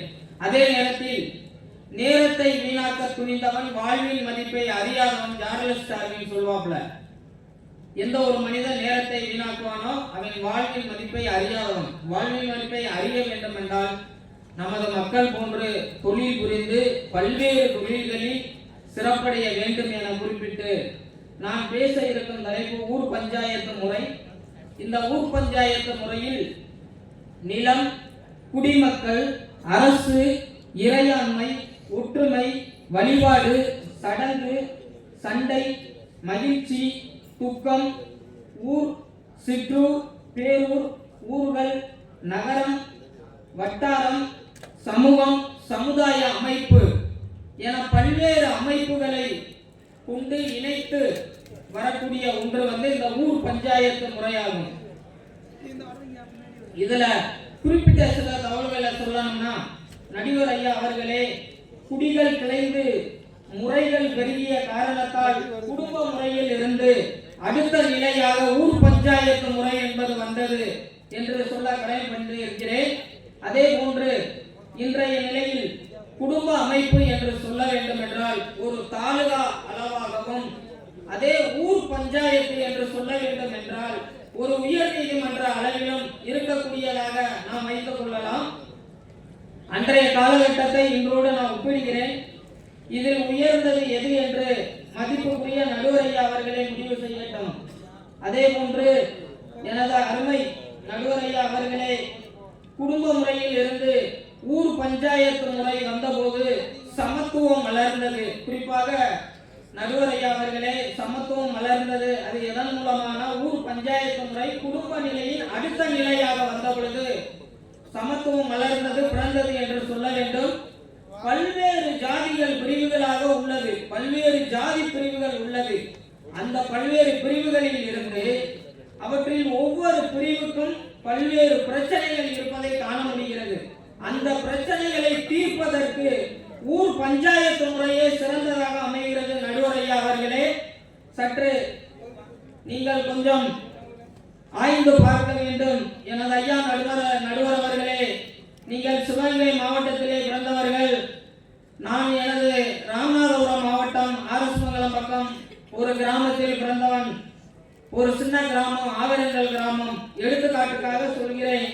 எனது தாத்தா VK சின்னத்தம்பி நடுவர் ஐயா அவர்களும் அறிந்ததுதான். முந்தைய காலத்தில் பர்மாவில் இருந்து ஆவரங்கல் என்ற கிராமத்திற்கு வந்து செல்வ செழிப்பாக தொழில் தொடங்கி அந்த ஊர் பஞ்சாயத்து முறையே எனும் நிலையில் இருந்து அடுத்த நிலையாக குடும்ப முறையில் இருந்து அடுத்த நிலையாக ஊர் பஞ்சாயத்து நிலையை எனும் நிலையில் பல்வேறு வழக்குகளை பேசியிருக்கிறார் என்பது எனது சிறு வயதில் எனக்கு தெரியும். உதாரணமாக சொல்ல போக வேண்டும் என்றால், குடும்ப நிலைக்கு கட்டுப்படாதவர்கள், அதாவது ஊர் குடும்ப முறைக்கு கட்டுப்படாதவர்கள் ஊர் பஞ்சாயத்து முறைக்கு கட்டுப்படுவார்கள் என்பதை நான் சொல்ல கடமைப்பட்டிருக்கிறேன். நடுவர் அவர்களே, ராமநாதபுரம் மாவட்டத்திலே பெருமாமடை எனும் கிராமம் உள்ளது. அந்த பெருமாள்மடை கிராமத்தில் ஒரே சமூகத்தினர் மட்டும்தான், தேவேந்திர குல வேளாளர் சமூகம் மட்டுமே. அந்த கிராமத்தில் நான் தெரிந்தவரை, எனது சிறு வயதில் இருந்து நான் பார்த்தது வரை, கிராமத்துக்கு கட்டுப்படாத நிகழ்வுகளை, குடும்பத்திற்குள் கட்டுப்படாத நிகழ்வுகளை பல்வேறு ஜாதியினர், பொது பிரிவினர் அனைவரும் அடங்கிய ஊர் பஞ்சாயத்து முறையிலே பேசப்பட்டு முடிவு எடுப்பார்கள் என சொல்ல கடமைப்பட்டிருக்கிறேன். அதேபோல் தேவகோட்டை நடுவர் ஐயா அவர்களே, உங்களுக்கு தெரியும், நீங்கள் அலகா பல்கலைக்கழகத்திலே பணியாற்றி இருக்கின்ற பொழுது அருகாமையில் உள்ள தேவகோட்டை நாடு என்பார்கள், உஞ்சனை நாடு என்றுதான் குறிப்பிடுவார்கள். இன்றும் சருகணி காளையார்கோவில் பக்கத்தில் உள்ள சருகணிக்கு அருகாமையில் உள்ள உருவாட்டி கிராமங்களை உஞ்சனை நாடு என்று சொல்லி அந்த பகுதியில் உள்ள அனைத்து பஞ்சாயத்து முறைகளும் இந்த இடங்களில் கூடி பல்வேறு பிரச்சனைகளுக்கு, அதாவது ஒரு சுப்ரீம் கோர்ட்டில் நடக்கக்கூடிய முடிவுகளுடைய இந்த நாடு என்ற முறையில் பேசி முடித்து விடுவார்கள்.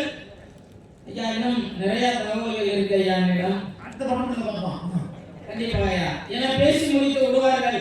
அவ்வாறு சூழ்நிலையில் இந்த உருவாட்டி கிராமம் பல்வேறு முடிவுகளை எடுப்பதற்கு ஊர் பஞ்சாயத்து முறையில் சிறந்ததாக அமைந்துள்ளது. அதே போன்று இந்த கிராமங்களில் நடப்பதை ஒரு சிலவற்றை உங்களுக்கு சுட்டிக்காட்ட கடமைப்பட்டுள்ளேன். எனது அருமை உறவுகளே, வீடுகளில் நான் சொல்வதை போன்று சற்று உன்னிப்பாக கவனிக்க வேண்டும். வீடுகளில் திருட்டு, வீடுகளில் தீ வைத்தல், இரு பிரிவினரிடையே ஜாதி சண்டை, குடும்ப பிரச்சனைகள், சமூக பிரச்சனைகள், வாய்க்கால் வரைப்பு போன்ற நில தகராறுகள், அடிக்கடி கொள்ளை, கற்பழிப்பு. அதற்கு அடுத்த நிலையில் பாசிட்டிவான விஷயங்கள் சொல்ல வேண்டும் என்றால், ஊர் திருவிழாக்கள், ஊர் திருவிழா மூலம் நடத்தப்படும் விளையாட்டு போட்டிகள், சமயம் சார்ந்த விழாக்கள், எருது, ஜல்லிக்கட்டு விழா, இறை வழிபாடு, பொது துக்கம், மக்கள் நிகழ்ச்சி, ஊர் மக்கள் கூடி தேடி இழுத்தல், இவை மட்டுமல்லாமல் இந்த பிரச்சனைகள் மூலம் நடுவர்களே உன்னிப்பாக கவனிக்க வேண்டும். இந்த நல்ல விஷயங்களா இருக்கட்டும் அல்லது தவறான விஷயங்கள் மூலமாக ஊர் பஞ்சாயத்து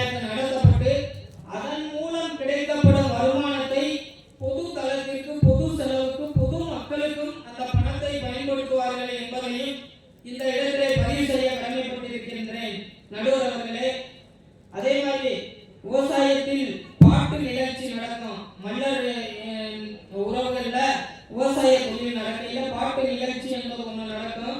பிற சமூகத்தினர் எல்லாருமே மல்லர் சமூகத்தினருக்கு கொடுக்கும் முக்கியத்துவம் எதுல கிடைக்கும்னா அந்த விவசாய தொழில மூலமா நம்ம சமுதாயத்துக்கு முக்கியத்துவம் கிடைக்கும். அதே மாதிரி பயிர் எடுத்தல், நாட்டு நடுதல், மடை திறத்தல் போன்ற பல்வேறு நிகழ்வுகள், இந்திரன் வழிபாடு போன்ற நிகழ்வுகளில் அனைத்து சமூகத்தினரும் மல்லர் சமூகத்தை சார்ந்து அவர்களுடைய வழிபாட்டு முறையும் சரி, அவர்களுடைய விவசாய தொழில்களுக்கு முக்கியத்துவம் கொடுப்பதை அறிய முடிகிறது. இது போன்ற பல்வேறு நிகழ்வுகளில் குற்றங்களாக இருக்கட்டும், நல் விஷயங்களாக இருக்கட்டும், இவை அனைத்தையும் விசாரித்து கூறும் ஊர் பெரியவர்கள் கொண்ட ஒரு குழுவே ஊர் பஞ்சாயத்து நம்ம குறிப்பிடுறோம். இந்த பஞ்சாயத்து கூடி வழக்குகளுக்கு தீர்ப்பு வழங்கும் முறை தமிழ்நாட்டில் காலங்காலமாக நடைபெற்று வருவதை பார்க்க முடியும்.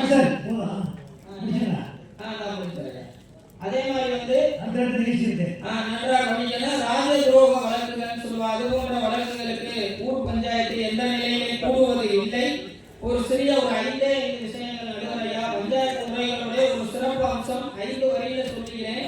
நிர்வாகம், நீதி, அதே மாதிரி தலைமை, தேர்தல் அமைப்பு, தேர்தல் முறை, குடவோலை முறை, அது மாதிரி பஞ்சாயத்து அமைப்புகளுடைய பரிணாம வளர்ச்சி, பாரம்பரிய முறை, 77வது சட்ட திருத்தம் 1994, அதிகார பரவலாக்கம். கண்டிப்பா இது போன்ற அனைத்து வகையான நிகழ்வுகளையும் இந்த ஊர் பஞ்சாயத்து முறையில் வருகிறது. சுருக்கமாக சொல்ல வேண்டும் என்றால் நடுவரையா அவர்களே, அன்றைய ஊர் பஞ்சாயத்து என்பது கிராமத்தின் முக்கியமான சுயாட்சி அமைப்பாக, குறிப்பாக நீதி நிர்வாக வளர்ச்சியில் சிறந்து விளங்கிய ஒரு சமூக அமைப்பாக ஊர் பஞ்சாயத்து விளங்கியது. எனது அருமை நடுவர் அவர்களே, குடும்ப பிரச்சனையை தீர்க்க முடியாத பல்வேறு பிரச்சனைகளை கூட இந்த ஊர் பஞ்சாயத்து முறை மூலமாக தீர்க்க முடிந்தது. ஊருக்கு ஊர் பல இடங்களில் பிரச்சனைகள் இருந்தது. இருப்பினும் இன்றைய காலகட்டத்தில் ஊர் பஞ்சாயத்து முறையே சிறந்தது என அருமை நடுவர் அவர்களே. ஒவ்வொரு சமூக அமைப்பும் ஒவ்வொரு சமூக அமைப்பும் பல்வேறு தகவல்களை உள்ளடக்கியுள்ளது. ஊர் பஞ்சாயத்து முறையில் உடனுக்குடன் தீர்ப்பு வழங்கப்பட்டது. குடும்ப அமைப்பில் பல குடும்ப உறவுகள் வந்தாலும் இந்த ஊர் குடும்ப இதிலிருந்து ஊர் பஞ்சாயத்து முறையில் தீர்ப்பு வழங்கப்பட்டது. மகிழ்ச்சி தந்தது, ஊக்கம் தந்தது, வளர்ச்சி தந்தது என எனது உரையை முடிக்கிறேன். நன்றி, வணக்கம். மாஸ்டர் எல்லாரும் ஆளணும், ஆனால் மன்னர் தான் ஆளணும். ஆண்ட பரம்பரை ஒரு ஆசை, நிறைய சான்று இருக்கு. அது மீண்டும் நம்ம அதுக்கு திரும்புவோம். அதுக்கு இந்த பட்டிமன்றம், இந்த கல்கலமெல்லாம் துணை செய்யும். நல்லா சொன்னார் மாஸ்டர். சுப்ரீம் கோர்ட் மாதிரி ஊர் பஞ்சாயத்து அப்படின்னு சொல்லிட்டு பெரிய பல ஜாதிகள் விட ஒரு ஒற்றுமை வரும்.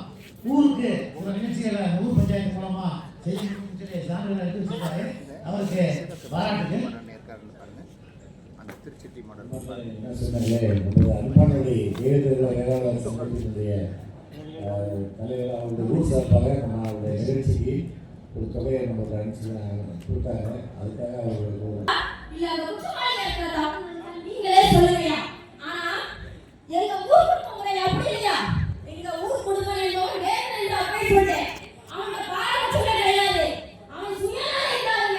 தாம்பளையா இருந்தாலும் அடுத்தவங்க இருந்தாலும் ஒரே போல பார்க்க முடியும். அவனை போய் நீங்க ஒரு பிரச்சனையை கொண்டு போனீங்கன்னா நேர்மையான முறையில் தான் சரிமா. அதுக்காக காலம் எதுவுமே வீட்டு போகல.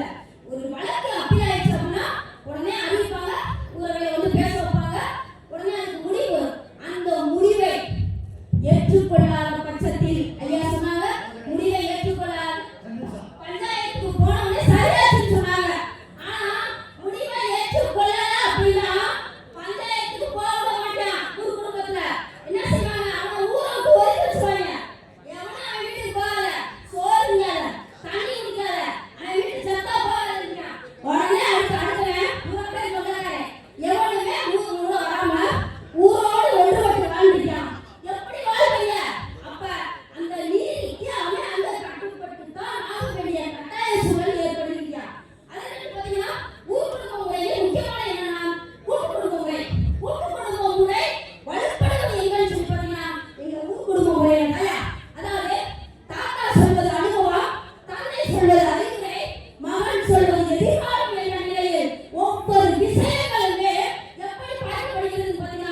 சரி சரி. ராமலட்சுமி அவர்கள் குடும்ப முறை சிறந்தது என்பதற்கு 2-3 நல்ல பாயிண்ட்லாம் வச்சாங்க. இங்கே ஒரு கட்டுப்பாடு இருக்கணும், பெண்களுக்கு மரியாதை இருக்கணும், பல பேர் சேர்ந்துருக்கும் போது எப்படி வந்து அங்கே நல்லது ஆள முடியும், இங்கே வந்து இந்த மாதிரியான இவங்கெல்லாம் இருப்பாங்க, இது வந்து நாகரிகத்துக்கு ஒரு அடிப்படை சொல்லி நல்ல கட்டெல்லாம் வச்சாங்க. அவங்களுக்கு பாராட்டு. இறுதியாக முனைவர் ராஜேஸ்வரி அவர்கள் அவங்க வந்து ஊர் குடும்ப முறையோட பஞ்சாயத்து முறை தான் சிறந்தது தன்னுடைய கருத்தை வைக்க வந்தார்கள். அவர்கள் வைக்குமாறு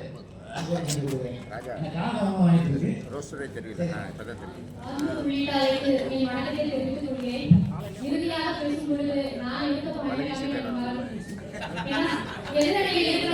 நிறைய பாயிண்ட் எடுத்துருக்காங்க. ஒண்ணு, என்னுடைய மூத்த பேராசிரியர் கடைசுமை அவர் சொன்னாரு, அடுத்த நிலையே கிராம பஞ்சாயத்து. என்னைக்கு வந்து நம்மளுடைய நிலையிலிருந்து அடுத்த நிலைக்கு போறோமோ அப்பதான் நம்மளுடைய நாகரிகம் வந்து வளர்ச்சி அடையுது அப்படின்னு சொல்லுவாங்க. இதுல மாற்று கருத்து இருந்தா சொல்லுங்க. இன்னைக்கு அடுத்ததாக பேசுற நம்ம சகோதரி ராமலட்சுமி சொல்றாங்க, நம்மளுடைய இனத்துக்குள்ளே நம்ம போரிட்டு வெற்றி பெறுறதுதான் நம்ம சிறப்பு, அதுலதான் ஊர் குடும்ப முறை அப்படிங்கிறது சிறப்பு பெறுது அப்படின்றாங்க. ஆனா இன்னைக்கு கருத்தரங்கம் நடந்தது, பல இனங்கள்ல இருந்து வரக்கூடிய ஒவ்வொரு பேராசிரியர்களும் பேச்சாளர்களும் நமது இனத்தை பற்றி எத்தனையோ சிறப்புகளை மிகவும் ஆணித்தரமாக கல்வெட்டுகளின் சான்றுகள் மூலமாக பதிவு செய்தார்கள். நம் இனத்திற்குள்ளே போட்டியிட்டு வெற்றி பெறுவது ஊர் பஞ்சாயத்து முறையா, கிராம பஞ்சாயத்து, ஊர் குடும்ப முறையாக இருந்தாலும் பிற இனங்களோடு போட்டியிட்டு அதில் நம் பெருமையை நிலைநாட்டுவது ஊர் பஞ்சாயத்தின் சிறப்பாக உள்ளது. இதை நாம் எடுத்துக்காட்டாக கூற வேண்டும் என்றால், ஒரு மழை திறக்கும் பொழுது தனது உயிரை கூட எண்ணாமல், துச்சமாக எண்ணாமல் அனைத்து மக்களையும் காப்பாற்ற வேண்டும் என்று ஒருவன் துணிந்து ஊர் பஞ்சாயத்து முறைக்கு கட்டுப்பட்டு தன் மக்களையும் ஊர் மக்களையும் எண்ணி தன் உயிரை கொடுக்க துணிந்து காவல் காத்து அந்த ஊர் மழையை திறக்கும் ஒரு செயலை ஊர் பஞ்சாயத்துக்கு கட்டுப்பட்டு தனது தலைமையை நிலைநாட்டும் ஒரு உயர்வாகவே நான் எண்ணுகின்றேன். அடுத்து, இந்த ஊர் பஞ்சாயத்து முறையானது கிராம வளர்ச்சியின் ஒரு அடிப்படை அழகாக, ஜனநாயக அமைப்பின் ஒரு வளர்ச்சி நிலையாக, பஞ்சாயத்து முறையின் ஒரு அமைப்பாக சிறப்புறுகின்றது. அதாவது உலகத்து வாழ்வாய் வாழ்க மற்றவரெல்லாம் தொழுதுண்டு பின்செல்பவர் அப்படின்னு சொல்லுவாங்க. ஊர் பஞ்சாயத்து முறையில எத்தனையோ பேர் இருந்தாலும், பல வகை இனங்கள் இருந்தாலும், அதில் தனக்கான தனி இனத்தை அமைத்துக் கொள்வது நமது இனத்தின் ஒரு சிறப்பாக உள்ளது. அதைத்தான் உழுதுண்டு வாழ்வாய் வாழ்க மற்றவரெல்லாம் தொழுதுண்டு பின்செல்பவர் என்று வள்ளுவர் குறிப்பிடுகின்றார். தனக்கான பெருமையை நிலைநாட்டும் பொழுது ஒரு மனிதன் தனது நிலையிலிருந்து அடுத்த நிலைக்கு வளர்ச்சி பெறுகின்றார். அதே போன்று ஊர் குடும்ப முறையில் தனது இனத்திற்குள்ளே, தனது சொந்தங்களுக்குள்ளே ஒரு இணக்கமான சூழல் நிலவாத பொழுதுதான் ஒரு மனிதன் ஊர் பஞ்சாயத்து நிலையை நாடுகின்றார். ஊர் பஞ்சாயத்து நிலையின் பொழுது ஊர் பஞ்சாயத்திற்கு கட்டுப்பட்டு அவர்கள் கொடுக்கின்ற தண்டனைகளாகட்டும் முடிவுகளாகட்டும் அதை ஏற்றுக்கொண்டு அதன் மூலம் தன்னை திருத்தி தனது பெருமையை நிலைநாட்டுகின்றார். இங்கு ஊர் பஞ்சாயத்து முறையில் நடக்கின்ற தீர்ப்பு தான் சிறப்பானதாக கருதப்படுகின்றது. இவ்வாறு ஊர் பஞ்சாயத்து முறையை நாம் கூறிக்கொண்டே போகலாம். ஊர் குடும்ப முறை நமது இனத்தை மட்டுமே பெருமையாக பேசக்கூடியது. ஊர் பஞ்சாயத்து முறை என்று வரும்பொழுது நமது பெருமையை மற்றவர்களும் அறியுமாறு செய்யக்கூடியது. எடுத்துக்காட்டாக சொல்லணும்னா, விருதுநகர் மாவட்டத்துல தேர் திருவிழா நடைபெறும். அங்க வந்து எல்லா மக்களும் சாமி கும்பிட வந்தாலும் நம்ம மக்கள் மட்டும்தான் சாமியை தொட்டு வணங்கி தேரை இழுத்து செல்லக்கூடிய ஒரு மரபு காணப்படுகிறது. அங்கு ஊர் பஞ்சாயத்துக்கு கட்டுப்பட்டு நம் இன மூத்தவர்களுக்கு கட்டுப்பட்டு நமது சிறப்பை நிலைநாட்டும் விதமாக, நமது ஒரு ஒற்றுமையை காட்டும் விதமாக மக்கள் அனைவரும் நமக்கு கட்டுப்பட்டு ஊர் பஞ்சாயத்து முறைக்கு கட்டுப்பட்டு ஒரு அமைதியாக ஒரு சிறந்த பண்பாக அந்த விழாவை வழிநடத்தி சேர்ப்பார்கள். இப்பொழுது குடும்ப முறையை விட ஊர் பஞ்சாயத்து முறையில் நமது பெருமைகளை பல வகைகளில் சிறப்பாக செய்து வருகின்றார்கள். இதில் மாற்றுக்கருத்து எதுவும் இல்லை நான் நினைக்கிறேன்.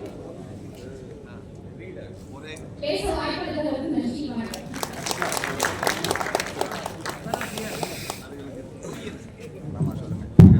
தனித்தன்மையை ஊர் பஞ்சாயத்தில் நம்ம கொண்டு வரலாம். நாகரிகத்தினுடைய ஒரு அடுத்த வளர்ச்சி தான் இந்த ஊர் பஞ்சாயத்து முறை. இங்கே வந்துட்டு நமக்கு பெருமைகள் பிரகாரம் கொடுக்கப்படுது. நமக்கு குடும்ப முறையில் தீர்க்க முடியாதுதான் ஊர் பஞ்சாயத்துக்கு போகுது. என்று காரணங்கள் நல்லா இருந்தாங்க. அதனால அவங்களுக்கு ஊர் பஞ்சாயத்து எப்படி சிறந்தது என்பதற்கான கருத்துக்கெல்லாம் சொன்னாங்க. அவங்களுக்கு பாராட்டு. நான் பகிர்ந்து போகிறேன். ஏன்னா அடுத்தடுத்த நிகழ்ச்சி இருக்கு, கொஞ்சம் பேசணும். இப்போ 2 பஞ்சாயத்து முறை நம்ம முக்காலம் இருந்தது. ஒன்று குடும்ப முறை, இன்னொன்று ஊர் பஞ்சாயத்து முறை. குடும்பங்களில் தீர்க்க முடியாத குடும்பங்கள் பெருகி ஊர் கிளைவிட்டு பல்வேறு பிரிவுகளாக போனது அந்த ஊர் பஞ்சாயத்து முறை வருது. அது அடுத்தடுத்த நாட்டு பஞ்சாயத்தை வளர்ந்து இப்போ சிவகங்கை மாவட்டத்தில் தேவைப்பட்டவங்கெல்லாம் போனீங்கன்னா குடும்ப பஞ்சாயத்து, ஊர் பஞ்சாயத்து, நாட்டு பஞ்சாயத்துன்னு இருக்கும். ஒரு வட்டத்துக்குள்ளே இருந்து அப்புறம் ஒரு வட்டாரத்துக்கு போய் அப்புறம் மாவட்ட அளவில் போய் பெரிய அளவில் போய் இப்படி வளர்ந்திருந்தாலும் கூட அடித்தளமிட்டது இந்த குடும்ப அமைப்பு முறை தான். இதில் தான் வந்து ஒரு கட்டுக்குள்ளே கொண்டு வர முடியும். மனத்தில் நினைச்சாலும் இனத்தில் சேருன்னு சொல்லுவாங்க. அதனால் இனத்து பெரியவர்கள் சொல்லுவதை இந்த குடும்ப முறையில் கேட்க முடியும், கேட்டுக்குவாங்க. ஆனால் ஊர் முறையில் வந்து அது வந்து 5 ஒரு ஆண்டு சொல்லுவாங்க. இந்த பக்கம் 5 சாதி இருக்கான். இவன் சொல்ல அவன் கேட்க மாட்டேன், அவன் சொல்ல இவன் கேட்க மாட்டேன். கணவரை வந்து எத்தனை பஞ்சாயத்தை கழிச்சு விட்டுட்டு இருக்காங்க. ஆனால் ஊர் குடும்பம் அப்படி இல்லை. ஏன்னா முடிஞ்சா அந்த நல்லது கெட்டதுக்கு கல்யாணம் மற்ற சடங்கு முறைகளுக்கெல்லாம் இந்த குடும்பத்தில் பங்காளிகள் வந்து மாமச்சனை வேணும் அப்படின்றதுக்காக இந்த ஊர் குடும்ப கட்டுப்பாட்டுக்கு வருவாங்க. இதில் வந்து தீர்ப்பு சீக்கிரமாக கிடைக்கும். ஒரு நீதிமன்றத்தில் கவாலி வந்து மாயாண்டி மூணு கூப்பிட்டாங்க. கூப்பிட்டு நீதிபதிக்கு முன்னாடி மாயாண்டி வயசு என்னப்பா 57 இல்லை 27 போட்டுருக்கு, அந்த கேஸ் நடக்கும்போது இந்த வயசுல அப்படின்னு சொல்லி அந்த மாயாண்டி சொன்னாங்க. அப்போ 30 வருஷமா அந்த கேஸ் நடக்குது வந்து இருக்கு. ஆனால் ஊருக்கு இல்லை, அப்படி இல்லை. வெட்டு 1 துண்டு 2 சொல்லிடுவாங்க. அந்த மாதிரி இங்க இழுக்க மாட்டாங்க, சீக்கிரமாக தீர்வு கிடைக்கும். ஒரு குடும்பத்துக்கு மரியாதை போடுங்க அப்படின்னு சொல்லிட்டு அந்த குடும்ப தலைவர் வந்து சொந்த மந்தம்லாம் பார்க்காம ஒரு நடுநிலையோட தீர்ப்பு சொல்றது இங்க ஊர் குடும்பம் இருக்கு. ஆனால் பஞ்சாயத்து முறையில் என்னன்னா பல ஜாதிங்கிறதுனால அங்கே ஒரு எதிர்பார்ப்பு, தனக்கு நான் ஜாதி அப்படின்ற மாதிரிலாம் சில பேர் நடந்திருக்காங்க. அதுக்கு அப்புறம் வந்து இன்னொரு நீதிபதி கேட்டாங்க, தூக்குத்தன்மை கேட்ட உன்னுடைய கடைசி ஆசை என்னப்பா அப்படின்னு சொல்லிட்டு, நான் தூக்குத்தன்மையில் இருக்கீங்க, ஆனால் எனக்கு முன்னாடி எனக்கு கேஸ் பார்த்து வக்கீல் தம்பணும், அது என்னுடைய கடைசி ஆசை அப்படின்னு சொல்லி அந்த தண்டனை கைதி சொன்னாங்க. ஏன்னா சில நேரங்களில் அந்த கிராம வழக்கு வந்து ஊர் பஞ்சாயத்தில் இந்த நீதிமன்றங்களில் வந்து தவறான அல்லது தன்னுடைய வாகனங்களை எடுத்து வைக்காம அந்த மாதிரி போயிடலாம் இருக்கு. ஆனால் இங்கே அப்படி இல்லை. அதுக்கடுத்து எங்கள் ஊட்ட பழனியாண்டி குடும்பம் ஒரு ஐயா இருந்தாங்க. அவர் நிறைய தீர்ப்பு சொல்லுவார். எனக்கு ஆச்சரியமாக இருக்கும், நீங்கள் நம்பலாம். பிற ஜாதிக்காரங்களே உங்களுக்கு தீர்ப்பு வருவாங்க. எனக்கு அது உண்மையாக நடந்தது. அவங்க ஜாதியில் தீர்க்க முடியாத கூட இங்கே கொண்டு வந்தாங்க, நடந்தது. அப்போ ஏன் அங்கே வந்தாங்க அப்படின்னா, அந்த பழனியாண்டி குடும்பம் ஐயா வந்து ஒரு கொள்கை வச்சுருந்தாங்க. இந்த கணவன் மனைவி பிரச்சனை வந்தால் எந்த காரணத்தை கொண்டு அவங்க பிரிச்சு விட மாட்டாங்க, எப்படியாச்சும் வாழ வைக்க பார்ப்பாங்க. ஆனால் ஊர் பஞ்சாயத்தில் அப்படி இல்லை, விட்டு விட்டு போயிடுவாங்க. அடுத்த கூப்பிடுவாங்க, அடுத்தது கொண்டா குழம்பு கொண்டா அப்படின்னு சொல்லிட்டு போயிடுவாங்க. ஆனால் இங்கே வந்து சேர்த்து வச்சுருவாங்க. இல்லைன்னா அவங்க வந்துட்டு பிரித்து வைக்க பார்ப்பாங்க. ஆனால் ஊர் பஞ்சாயத்தில் அப்படி இல்லை. ரெண்டாவது நிறையா ஊர் காசு திட்டமிட்டாங்க. எங்கள் தம்பி ஐயனார் இருக்கார், அதெல்லாம் தெரியும். ஆனால் குடும்பத்தில் அப்படி இருக்க முடியாது. அதுக்கடுத்து எங்கள் ஊரெல்லாம் பார்த்தீங்கன்னா அதை வந்து ஒரு 4 கரைன்னு சொல்லுவாங்க, 4 ஜாதி. அதுக்கு முன்னாடி ஒரே கரையாக இருந்தது. அப்போலாம் ஒழுங்காக இருந்துச்சு ஊர். இப்போ 4 கரை 4 பக்கம் பிடிச்சிக்கிட்டு கம்மா கரையை போட்டாங்க, கம்மாய்க்கு தண்ணி வர மாட்டேங்குது. ஆனால் ஒரே குடும்பமாக இருந்தால் ஒரே ஜாதியாக இருந்தால் அதை வந்து கொண்டு வந்துடுறாங்க. இப்படி 2 பஞ்சாயத்து இருக்கு. இந்த 2 பஞ்சாயத்தும் ஆங்கிலேயர் வருகைக்கு முன்பு வரை இருந்தவை. என்னதான் இருந்தாலும் நம்ம மரபு, நம்ம மன்னர் மரபு, நம்முடைய குடும்ப மரபு சிறந்தது. ஒரு காலத்தில் அதுதான் அந்த குடும்ப பிரச்சனைகளை, குடும்பத்தில் இருக்கக்கூடிய உறவுகளை நல்ல இணக்கமாக ஒரு உறவு சங்கிலியை பாதுகாக்கிறதுக்கு குடும்ப முறை இருந்தது. அது நம்ம இனத்தினாலன்னு சொல்லலை, அதில் பல நன்மைகள் இருக்கு. குடும்பங்களுக்கு பாதுகாப்பாக இருந்தது, உறவுகளுக்கு பாதுகாப்பாக இருந்தது. மூத்தவங்களுக்கு மரியாதை கொடுத்தாங்க. இங்கே வந்து நம்ம புள்ளியை அகற்றி அல்லது ஒரு கட்டுக்குள்ள கொண்டு வந்துடலாம், இங்கே முடியாது. இப்படின்னா வந்து ஊர் பஞ்சாயத்துலேயும் சில நன்மைகள் இருந்தாலும் கூட இங்கு அங்கே நமக்கு ஒரு மரியாதை கிடைக்குது. எங்கள் ஊர்லாம் சில நேரங்களில் 4 ஜாதி இருந்தால் நம்ம ஜாதிக்குரிய மரியாதை கொடுத்துருவாங்க. ஆனால் தேவட்ட பக்கம்லாம் பார்த்தீங்கன்னா நல்லா ஒன்றா இருப்பாங்க, தேர் வரும்போது நம்மளை வழங்கிட்டுருவாங்க.